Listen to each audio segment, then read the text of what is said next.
Many IELTS students overlook this crucial aspect of their speaking exam. So in part 1, you do not need to be formal because questions are about you and your experience or yourself.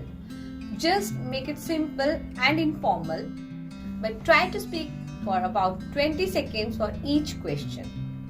In part 2, make sure talk for 2 minutes or until the examiner stops you.